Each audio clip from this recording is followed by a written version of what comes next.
Ndasubiye kubaramutsa mwe banywanyi mukurikira imboneshakure yacu ari nayo yanyu Shiramatsiko TV. Ni imboneshakure imwe rudende dushikiriza inkuru n'ibiganiro utaronka ahandi.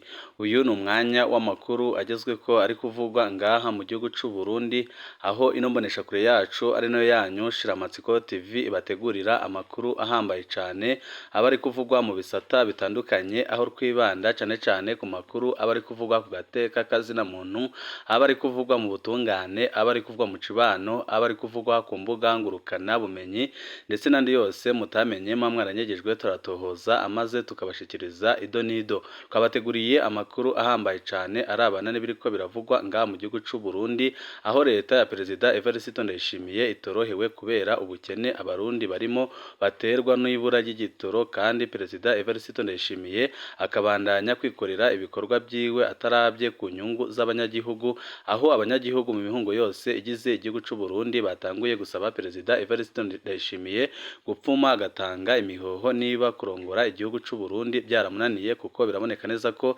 yananiwe gutorera inyishu zitandukanye zihanze ibibazo bihanze abarundi. Akaba ariyo mpamvu abarundi batandukanye basaba ko Perezida Evariste Ndayishimiye yatanga imihoho, kuko biboneka neza ko ataco ariko arakora kugira ngo atunganirize abarundi. Hari amakuru menshi atandukanye twabateguriye ari kuvugwa ku bikorwa bitandukanye biteye ubwoba biriko birakorwa na Perezida Evariste Ndayishimiye, ndetse n'ubukene bukabije buri ngaha mu gihugu c'u Burundi. Byose nyine twabateguriye tugiye kubashikiriza mu idonido ry'amakuru. Wipfuza kuzajya bo mu mbere bashikirwa n'inkuru n'ibiganiro bene nk'ibi, ico busabwa nta kindi no gupyonda kuri sabone kugira ngo ko dushizeho amakuru n'ibiganiro ujye uwa mbere mu gushikirwa nabyo.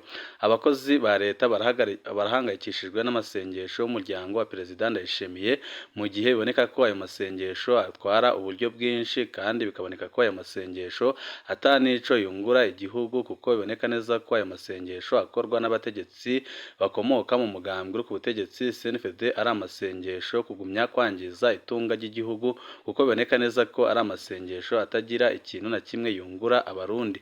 Umuryango w'umukuru w'igihugu uzokora igikorane co gushimira Imana kuva ku wa 26 gushika kwa 30 ukwezi kwa 12 umwaka wa 2023 mu ntara ya Cankuzo. Kwibw'ibyo Buramatari Boniface banyiyeza ko yandikiye abarongoye ubuzi bwa leta muri iyo ntara basaba intererano y'amafaranga ategura ico gikorane.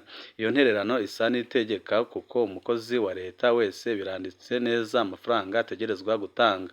Ubundi ubusaba intererano ntategeka gitigiri umuntu wese amuha. Ibiriko biratuntuza abakozi batandukanye bari nka mu ntara ya Cankuzo, aho bavuga ko ibintu bariko barakorerwa ku butegetsi bwa Perezida Evariste Ndayishimiye ari ibintu birengeye kandi biteye ubwoba. Akarorero k'amafaranga asabwa mu gisata c'indero, DPI atanga ibihumbi 50 by'amafaranga y'amarundi, undi nawe agatanga ibihumbi 30 by'amafaranga y'amarundi. Umuyobozi w'ishuri rifise uburaro atanga ibihumbi 30 by'amafaranga y'amarundi. Umuyobozi w'irindi shuri ryose atanga ibihumbi 10 by'amafaranga y'amarundi. Umwigisha afise diplome ya lisansi atanga ibihumbi 3 by'amarundi. Umwigisha wundi ufise nawe atanga ibihumbi 2. Umunyezamu agatanga igihumbi. Umukozi wese wa obari atanga ibihumbi 30 by'amafaranga y'amarundi. Regidezo witwara mu ntara atanga ibihumbi 30 by'amafaranga y'amarundi. Abakozi batanga ibihumbi 10 by'amafaranga y'amarundi, mu gihe umunyezamu atanga igihumbi. Ibiro by'umukuru w'igihugu bitegekanya miliyoni 300 zo gutunganya ibikorane byo gushimira Imana, ariko igitangaje ni uko baca inyuma bagaca n'abanyagihugu amafaranga, mu gihe baboneka neza ko ayo mafaranga ataco ariko arakora, kandi bikaboneka ko ayo mafaranga ajya mu mifuko y'abategetsi bakomeye cane ngaha mu gihugu c'u Burundi. Hano hariho ikutumvikana mu mafaranga ategekanijwe ibiro by'umukuru w'igihugu bizokoresha uno mwaka. Harimwo miliyoni 300 z'amafaranga y'amarundi agenewe ibikorane byo gushimira Imana, aho ntawo kwibagira ko umukuru w'igihugu ahabwa miliyaridi 3 n'igice yo gushigikira ibikorwa byiza. Ayo mafaranga yose akora iki ku buryo bagaruka kuremereza umunyagihugu izindi ntererano? Byose umunyagihugu aba yarabirishe mu makori atanga buri munsi. Umukozi wa leta atanga ikori ku mushahara akongera akariha ikori igihe cyose aguze ikintu akeneye. None izo zindi ntererano ni iz'iki ko Perezida Evariste Ndayishimiye atariko arakoresha amafaranga yagenewe gukora ibyo bikorane? Kandi ikiriko kirababaza abanyagihugu batari bake nuko n'ayo mafaranga bayatanga mu gikorane cyo gushimira Imana k'umuryango wa Perezida Evariste Ndayishimiye mu gihe yagakwiye gutangwa n'umuryango wa Perezida Evariste Ndayishimiye. Mu gihe umuryango w'umukuru w'igihugu ari wo wipfuza gushimira Imana, ni kubera iki intara yose ica iremerezwa kuriha ayo mashirahamwe ayo mashimwe y'umuryango w'umukuru w'igihugu? Mbega ko ari bo bahembwa umurengera bakongera bakarihirwa na leta ibyo bakeneye byose, ni ukubera iki batokwirihira amasengesho yabo yo gushimira Imana kuko aba ari bo nyine bariko barashimira Imana? Kubera iki umunyezamu ahembwa intica ntikize ari we ariha amasengesho y'umuryango w'umukuru w'igihugu? Ibyo ni ibibazo bikomeye cyane biriko biribazwa n'abarundi batari bake babona ko ubutegetsi bwa Perezida Evariste Ndayishimiye buriko buraberamwo ibintu bibabaje kandi biteye ubwoba. Benshi bakavuga ko impamvu igihugu c'u Burundi cama mu bibazo bidahera ari ukubera indongozi zitwara Uburundi zitwara nabi cane, aho zifata amafaranga yagakwiye kugirira akamaro abanyagihugu bakayakoresha mu bikorwa bidafise ico byungura igihugu, nk'uko byari bimaze iminsi bivugwa ko Perezida Evariste Ndayishimiye n'umutambukanyi wiwe bama mu ngendo zidahera, kandi bikaboneka neza ko izo ngendo bamamo ataco zungukira igihugu. Akaba ariho benshi batanguye gusaba Perezida Evariste Ndayishimiye gupfuma agatanga imihoho kuko biboneka neza ko yananiwe gukora inshingano ajejwe. Ibyo gusenga birigenga ntago ari itegeko. Nta munyagihugu akwiriye kurishishwa ngo narihe amasengesho y'umuryango wa Perezida Evariste Ndayishimiye, na leta ntiba ikwiriye kuriha ibyo bintu. Nimba bashaka gushimira Imana ibyo yabakoreye nibabirihire bonyine ubwabo, aribo babyikorera. Ariko ko amafaranga yabyo igihugu cyateguye nibakoresha ayo ngayo nyine cyateguye, barekeye kurihisha abanyagihugu basanzwe batorohewe mu buzima ndetse no mu butunzi, aho ubu igihugu c'u Burundi cyinjiye mu bihe bidasanzwe kubera ibura ry'igitoro. Kuvuga ko ugiye gushimira Imana ariko ugategeka ubundi kuriha amashimwe yawe, nabwo ni ubujanja be n'ubuswahili bukomeye cyane, nk'uko Perezida Evariste Ndayishimiye aherutse kubyivugira akavuga ko ari umujanja n'ubuswahili. Ibyababaje abarundi batari bake bakabona ko ibyo abakorera byose aba ari ibintu aba yateguye, kuko amajambo avuga ntaho ahurira n'ibyo akora. Ibiro by'umukuru w'igihugu birakwiriye kuzokwerekana ico byakoresheje aya miliyaridi yose agenewe gutunganya ibikorane by'umuryango mukuru w'igihugu, kuko biraboneka neza ko aho kugira ngo bakoreshe ayo bateganije bariko barakoresha amafaranga avuye mu banyagihugu. Ibiriko birabangamira abanyagihugu batari bake babona ko Perezida Evariste Ndayishimiye ibintu ariko arabakorera ari ibintu bibabaje kandi biteye ubwoba. Ibyo biruko mu gihe uyu munsi hari kwiyunguruza mu gisagara ca Bujumbura ari ibintu bikomeye cyane kandi ari ibintu bitoroshe na gatoya.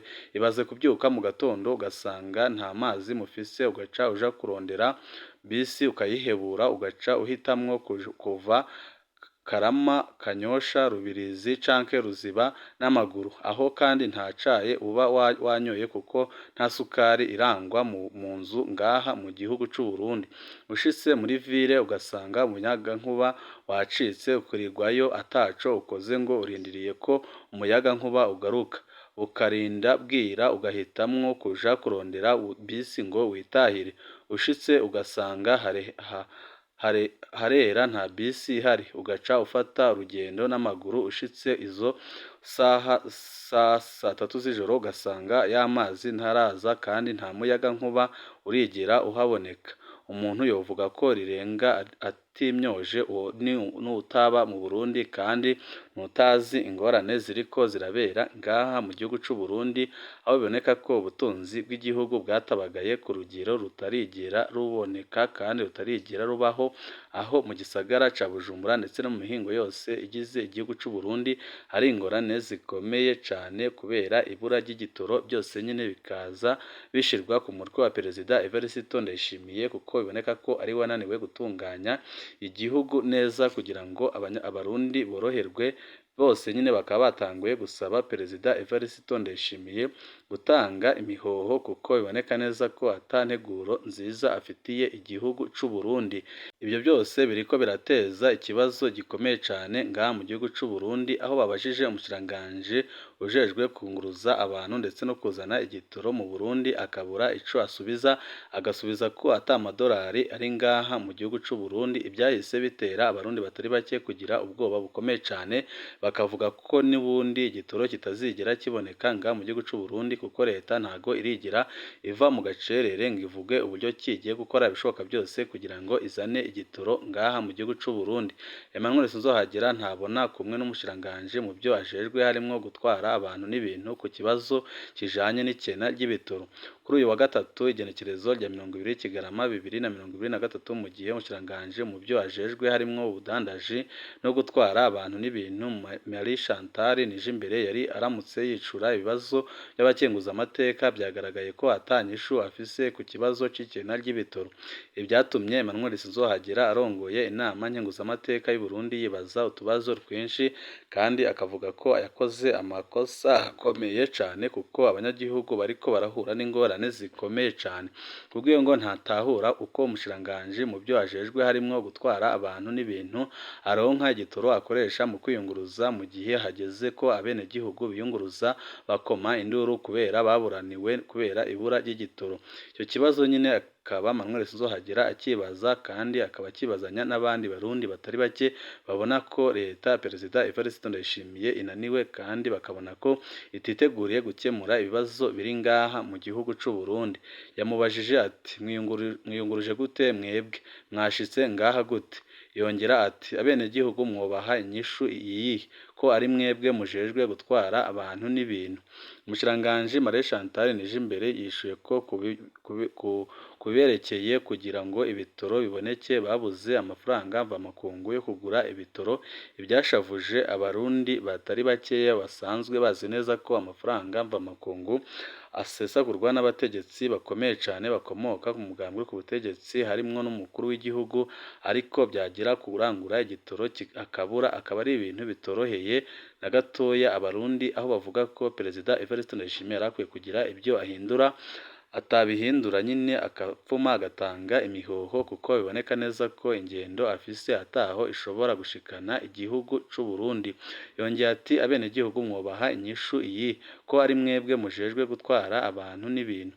Umushikiranganji Marie Chantal Nijimbere yishuye ko kubyerekeye kugira ngo ibitoro biboneke babuze amafaranga mvamakungu yo kugura ibyo bitoro, akavuga ko nka hamwe yoboneka bashobora no kurangura ikimara umwaka wose canke amezi atandatu, mbere bagashira no mu bigega aho nyine bazateganyiriza ibizoza igihe babonye amafaranga mvamakungu, ariko avuga ko amafaranga mvamakungu atiteguriye kuboneka kuko amaze igihe kinini cyane yarabuze.